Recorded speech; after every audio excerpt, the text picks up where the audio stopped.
다음요 5절요.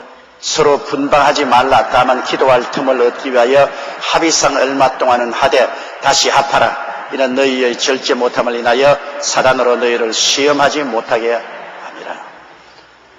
결혼했으면 분방하지 마라. 방을 따로따로 쓰지 마라.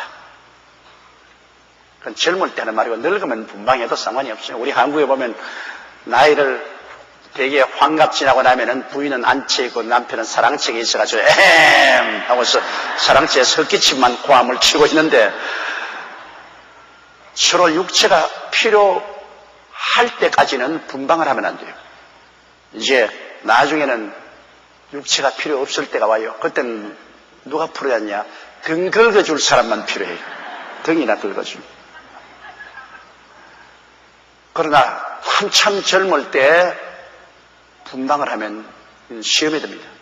그렇기 때문에 이 성경이 말한 것은 하나님이 말씀하는, 하나님이 사람을 그렇게 만들어 놓았으니까요. 어찌될 도리가 없죠.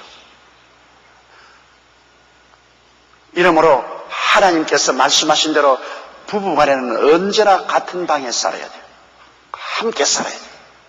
그러나 특별히 분방할 때는 둘이가 서로 인원으로 해서 합의해야 하는 겁니다. 남편 마음대로 나 바쁘니까 당신 먼저 자. 나는 다른 데 주방에서 내 일 좀 하고 내 언제하겠다. 그거 안 됩니다. 서로 인원해서 허락을 받고 허락 안 돼! 그러면 못하는 거예요. 그건 뭐 병이 들었을 때는 치료받기 위해서는 그건 별 도리 없이 분방해야 되죠. 그리고 어떠한 특별한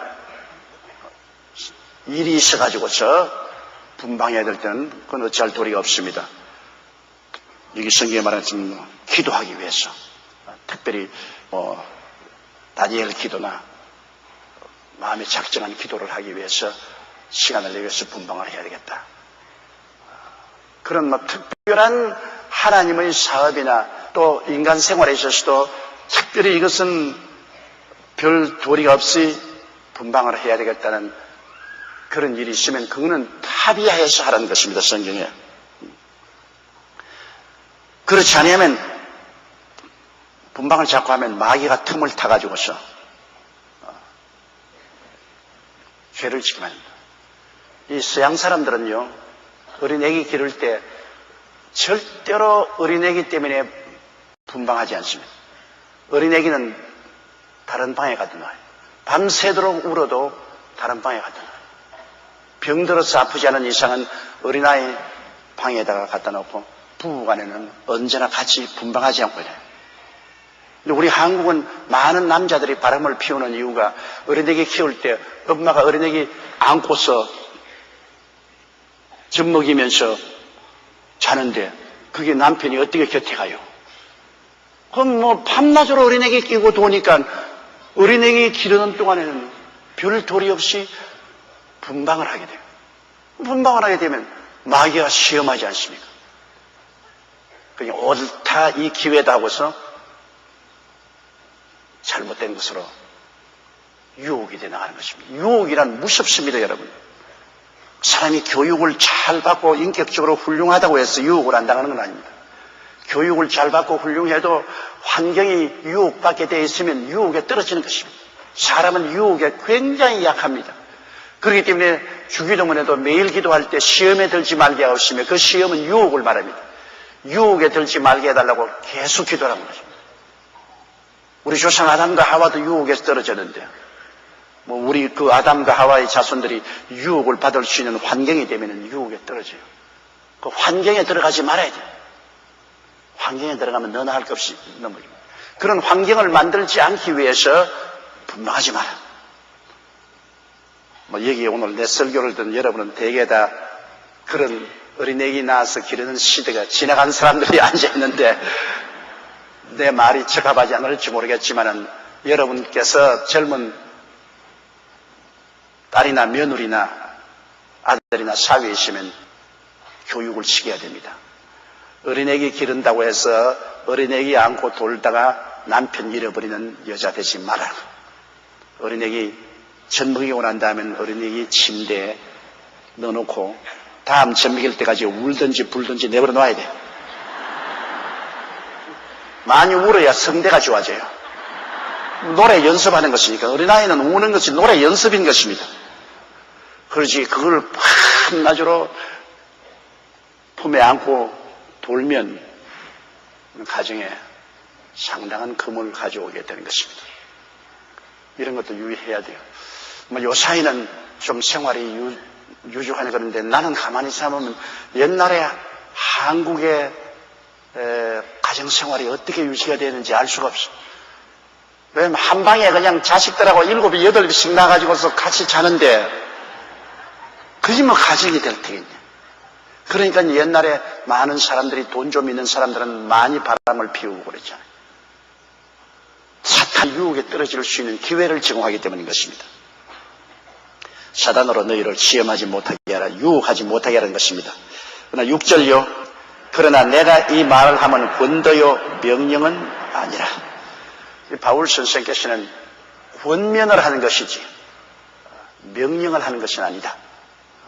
명령을 하는 것은 아니다. 이렇게 해야 원만한 가정이 이루어지는 것이지 이렇게 안 하면 죄를 짓는 것이다. 명령은 바로 어기면 죄가 되는 것이거든요. 너 분방하면 죄를 지었다. 죄인이다. 회개해라. 이런 것은 아니고 죄까지는 안 가지만은 이렇게 하는 것이 하나님께 영광되고 너희에게 유익이 된다는 권면이라는 것입니다. 죄가 되는 사항은 아니다. 권면의 사항이라는 것입니다. 그 권면의 사항은 굉장히 중요한 것이죠. 7절요. 나는 모든 사람이 나와 같기를 원하노라. 그러나 각각 하나님께 받은 자기의 은사가 있으니 하나는 이러하고 하나는 저러하니라. 바울 선생은 혼자 살았는데요. 원래 역사적으로 보면은 바울 선생이 결혼했을 것이라는 추정이 많습니다. 바울 선생은 그 유대인 중교 국회인 산헤드린 회원이었는데 원래 산헤드린 회원은 결혼해야 자격이 있습니다. 결혼하지 않고 혼자 사는 사람은 산헤드린 회원이 되지를 못했어요. 그런데 바울은 산헤드린 회원이었기 때문에 틀림없이 결혼했었어요. 그런데 그럼 왜 혼자 사느냐? 유대인 중에 어느 누구든지 먼저 예수를 믿게 되고 그 부인이나 남편이 같이 예수를 믿지 아니하면 집에서 공식적으로 장례식을 치릅니다. 남편이 예수 믿고 유대교를 떠나면은 다시 돌아오라고 해도 안 돌아오면 죽었다고 인정을 하고 유대교 회당에 보고를 하고 그 유대교 회의에서는 그 사람 장례식을 치릅니다. 죽었단 말이에요. 그러니까 바울 선생이 회개하고 예수를 믿고 난 다음 그 부인이 그것을 용납하지 아니하므로 둘이가 헤어져서 바울이 하나로 싱글로 살겠다 이렇게 말하는 신학자들의 주장이 상당히 무게가 있습니다. 또 그뿐 아니라 바울 선생같이 살면은 결혼하면 안 돼요. 밤낮으로 여행하고 밤낮으로 감옥에 들어가 있고 밤낮으로 얻어맞고 돌아다니고 어떻게 결혼해요? 가정을 가지고 살 수 없어요.